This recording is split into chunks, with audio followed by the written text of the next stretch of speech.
What is a self-priming pump? Self-priming pump. It is a hydraulic machinery for pumping water. It is composed of pump body, rotating assembly, faucet assembly, miscellaneous discharge cover, water inlet pipe, water outlet pipe and retaining net, starting the motor, power linkage and rotating assembly, driven by the impeller centrifuge. The bubbles surge upward to produce suction.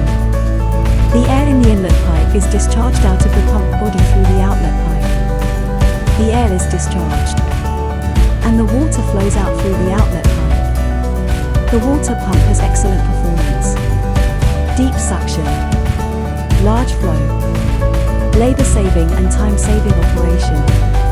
It is the best water pump machinery in your society. The above is about the introduction of self-priming pump. If you have any questions,